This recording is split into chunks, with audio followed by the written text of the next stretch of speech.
Hello my dear students, today I am going to share a very important information. ठीक है, ये मेरे दिमाग में काफ़ी दिन से चल रहा था, पर मुझे लगा कि मुझे शेयर करना चाहिए। ये जो एग्ज़ाम निकला हुआ है और हम ये मानते हैं कि ये पूरे देश में जो सबसे पॉपुलर एग्ज़ाम होता है, मिनिस्ट्री ऑफ रेलवेज आरआरबीज ने निकाला है अभी रिक्रूटमेंट। वैसे कुछ दिन बीत चुके हैं, मैंने तो वीडियो थोड़ा लेट में डाला बना रहा हूँ अभी मैं। सो ये जो मैं अभी आपको शो कर रहा हूँ, ये एनटीपीसी के जितने भी ग्रेजुएट लेवल के पोस्ट्स निकले हैं उनके बारे में जानकारी देने के लिए कर रहा हूँ कि आप उनका एग्ज़ाम्स कैसा होगा, उनका डेट कब का है, आप किस तरह से प्रिपरेशन करेंगे, क्या आपकी स्ट्रैटेजी होनी चाहिए, किस तरह से आप क्लियर करेंगे। क्योंकि आरआरबी एनटीपीसी मैंने क्लियर किया हुआ है, बट आप लोग ये बोलोगे सर क्लियर किया हुआ है तो आप जॉब क्यों नहीं कर रहे हैं। मैंने प्री क्लियर किया हुआ है, मेंस मैं देने ही नहीं गया था। ठीक है, वो कुछ और रीजंस थे, बट मैंने प्री क्लियर किया हुआ है, तो मैं आपको अच्छे से स्ट्रैटेजी इनका समझा दूंगा, बता दूंगा। ठीक है, तो अब हमारे लिए जो इंपॉर्टेंट चीज़ है वो ये है। ठीक है बच्चे लोग, ध्यान से देखना इधर। Date of publication in RRB websites, कब पब्लिश हुआ? ये 13 सितंबर को पब्लिश हुआ। ऑनलाइन रजिस्ट्रेशन कब से शुरू हैं? ऑनलाइन रजिस्ट्रेशन 14 तारीख से शुरू है, यानी 14 सितंबर से शुरू हैं। कब तक लास्ट करेगा, कब तक रहेगा? ये रहेगा 13 अक्टूबर तक। ठीक है, 13 अक्टूबर तक रहेगा, रात के 11:59 तक, यानी 13 अक्टूबर के रात 12 बजे ये ख़त्म हो जाएगा रजिस्ट्रेशन। ठीक है, रजिस्ट्रेशन क्लोज होने के बाद भी फ़ी पेमेंट आप कब तक कर सकते हो? आप 14 से 15 अक्टूबर तक फ़ी पेमेंट कर सकते हो। इसके लिए आपको इनिशियल रजिस्ट्रेशन करना होगा बच्चे लोग। ठीक है ना, ये गलती से भी मत सोचना कि फ़िलहाल के लिए मैं बता रहा हूँ कि 14 से 15 में तक हम फॉर्म भर सकते हैं। फॉर्म नहीं, फॉर्म 13 तक भरना है। ठीक है, क्लियर हो रहा है मेरी बात में? मुझे ऐसा लगता है। अब अगर आपको मॉडिफाई करना है, आप किसी तरीके का इशू क्रिएट हो गया आपके फॉर्म भरते समय में, आप नाम की जगह, मान लेते हैं मेरा नाम विवेक है, मैं VIVEK की जगह VIBEK कर दिया, तो उस केस में आप क्या करोगे? उस केस में आप उसको मॉडिफाई अगर करना चाहते हो, ठीक है, मॉडिफिकेशन फ़ी आपको पे करना होगा। ठीक है ना, और साथ ही साथ आप 16 से 25 अक्टूबर के बीच ही कर सकते हो, 25 अक्टूबर के बाद आप नहीं कर सकते। ठीक है, correct. Now everything is clear till now. Now what are the posts? Graduation level में कौन कौन से पोस्ट हैं? ठीक है, ध्यान से समझना। चीफ कमर्शियल कम ticket supervisor, station master, goods train manager, junior account assistant कम टाइपिस्ट और सीनियर क्लर्क कम टाइपिस्ट। ये 5 पोस्ट जो हैं वो ग्रेजुएट लेवल में है। ठीक है ना, +2 लेवल का मैं सेपरेट वीडियो में बताऊंगा, क्योंकि है ही इतना सारा इन्फॉर्मेशन। ये 2012 में आया हुआ था। ठीक है ना, 2012 में आया, 2016 में आया, 2019 में आया, अब 2024 में आया हुआ है, और मैंने अलग लेवल का क्रेज़ है इसको लेके बच्चों में। ठीक है, एस्पिरेंट्स में खासकर। तो आगे बढ़ते हैं, और ये आप देख सकते हो कि इनका जो 7th CPC का सैलरी है ऑब्वियसली, और मेडिकल स्टैंडर्ड क्या चाहिए, इनिशियल पे क्या होना चाहिए। तो ओवरऑल अगर आप देखो तो हैंडसम सैलरी है। हैंडसम सैलरी मतलब समझ ही रहे होगे, बहुत ही अच्छा सैलरी है। और ज़्यादा पेमेंट या ज़्यादा सैलरी ये चीफ कमर्शियल कम टिकट सुपरवाइज़र और स्टेशन मास्टर में है। करेक्ट है, बाकियों का ग्रेड पे थोड़ा कम है उनसे। ओके, और आप यहाँ पर मेडिकल स्टैंडर्ड देख सकते हो। आप स्टेशन मास्टर हो या गुड्स ट्रेन मैनेजर हो, आपका मेडिकल स्टैंडर्ड थोड़ा अच्छा होना चाहिए। बाकी आप अगर क्लरिकल पोस्ट के लिए अप्लाई कर रहे हो तो मेडिकल स्टैंडर्ड थोड़ा आप मैनेजेबल हो सकते हो उसमें, that's not an issue. Okay, ना यहाँ पर क्लियरली मैंशनड है, क्योंकि बहुत बच्चे मुझसे भी ये सवाल करते हैं कि सर हम तो अपीयर कर रहे हैं फाइनल ईयर का एग्ज़ाम, तो क्या मैं दे सकता हूँ या दे सकती हूँ? Candidates waiting for final results of prescribed educational qualification should not apply.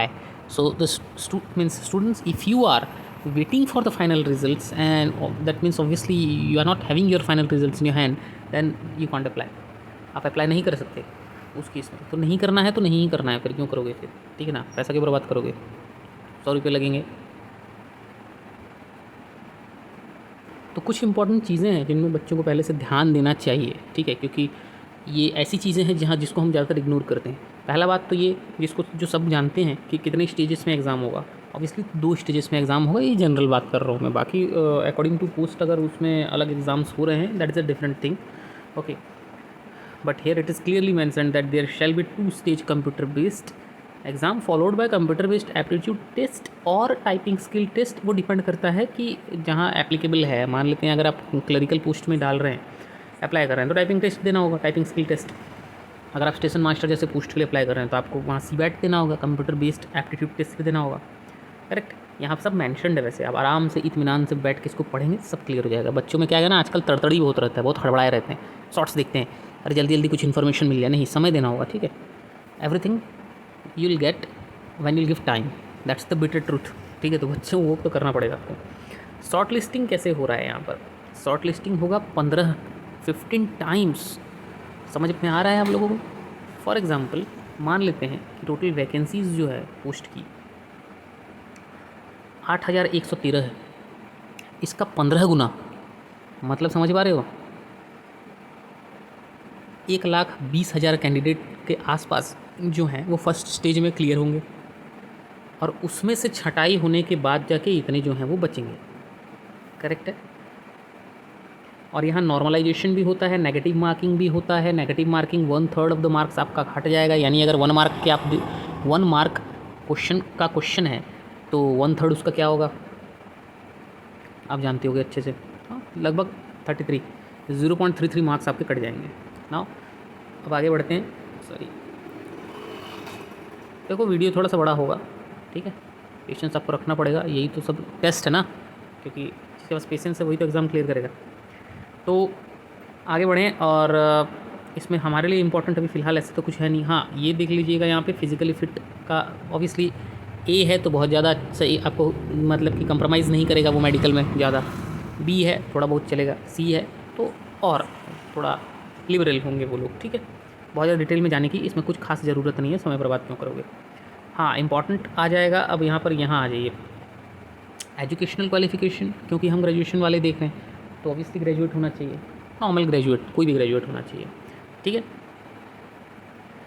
All candidates except the fee concession categories mentioned below at, what exactly it means, आपको 500 रुपये देने हैं फॉर्म भरते समय, और अगर आप 500 रुपये देते हो तो आपको 400 रुपया जो है वो वापस हो जाएगा अगर आप CBT 1 अटेंड करते हो तो। कुछ बच्चे CBT 1 अटेंड नहीं किए थे पिछले बार और वो पहुंच गए थे, बोलते थे हर जगह पोस्ट करते थे कि हमें अपना पैसा नहीं मिला, नहीं, अगर आप CBT 1 अटैम्प्ट करते हो then only you will get money, otherwise you will not get your money, okay. And railways RRBs will take 100 rupees, keep 100 rupees and they will return 400, okay. समझ में आ रही है बात, चलो भैया। और बाकी सब रिजर्वेशन के बारे में बात किया गया है। और हाँ, यहाँ इस बार एक अच्छा हुआ है कि 36 की एज तक के कैंडिडेट्स इस फॉर्म को भर सकते हैं, क्योंकि कोरोना में कोविड-19 में जो 2-3 साल वेस्ट हुआ है कैंडिडेट्स का, उसकी वजह से मैक्सिमम एज को थोड़ा एक्सटेंड कर दिया गया, और मैं जनरल की बात कर रहा हूँ, ठीक है। बाकी कोटा में जिन लोग आते हैं उनका और आगे रिलैक्सेशन होगा एज में, that's a different thing, okay. Now आगे बढ़ेंगे और हम एग्ज़ाम्स के बारे में बात करेंगे, जो स्टेजेस हैं एग्ज़ाम्स के उनके बारे में बात करेंगे। देखो CBT 1 और CBT 2 तो कॉमन है दोनों में ही, दोनों का इन द सेंस कि पाँचों पोस्ट में ही कॉमन है। टाइपिंग स्किल जैसा कि मैंने बताया था क्लरिकल में होगा, और कंप्यूटर बेस्ड CBAT जो है वो स्टेशन मास्टर की पोस्ट में होगा, ठीक है। 2 स्टेजेस हैं, अब उस स्टेजेस के बारे में डिटेल में थोड़ा सा जान लेते हैं हम, ठीक है ना, कि एग्ज़ाम्स बेसिकली के सब्जेक्ट्स क्या हैं, और आ गया वो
तो हम यहाँ पे बात करने वाले हैं कि नेगेटिव मार्किंग तो 1/3 मार्क का है, बट एग्ज़ाम में एग्जैक्टली आएगा क्या, ठीक है, एग्ज़ाम में आएगा क्या। तो जो हमारा जो फर्स्ट स्टेज का एग्ज़ाम होने वाला है ना कंप्यूटर बेस्ड, ठीक है। First stage computer based test जो होने वाला है, इसमें आपका एग्जामिनेशन जो होगा वो 90 मिनट्स का होगा, यानी 1.5 घंटे का होगा। जनरल अवेयरनेस के क्वेश्चंस आएंगे 40, मैथमेटिक्स के आएंगे 30 और जनरल इंटेलिजेंस एंड रीजनिंग के आएंगे 30, यानी टोटल आपके आएंगे 100 क्वेश्चंस और आपको 120 मिनट्स में उसको करना है। करेक्ट है। अब वो क्या है, इसका कट ऑफ वगैरह वो अभी डिस्कस करने का कोई मतलब नहीं है, क्योंकि अभी एग्ज़ाम ही नहीं हुआ। ठीक है। और examination duration will be 120 minutes for eligible PWBD candidates, that is person with disability, that is a separate thing.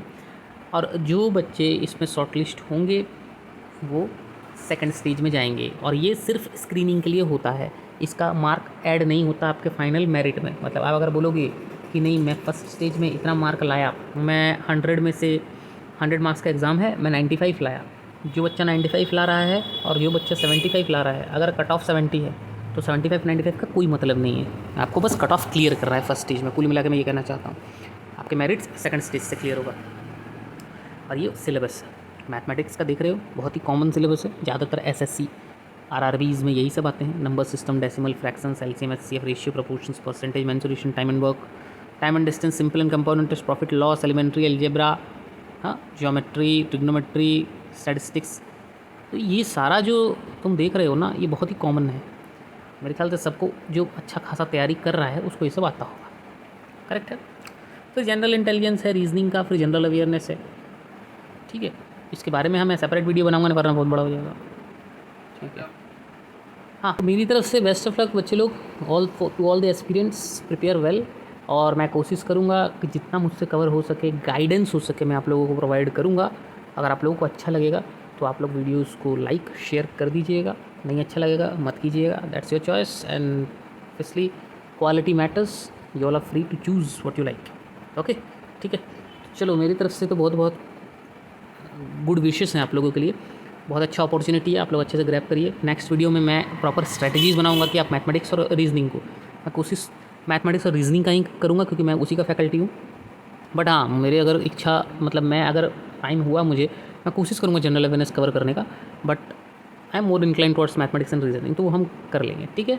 Okay then, bye bye, thanks for watching, have a great day ahead.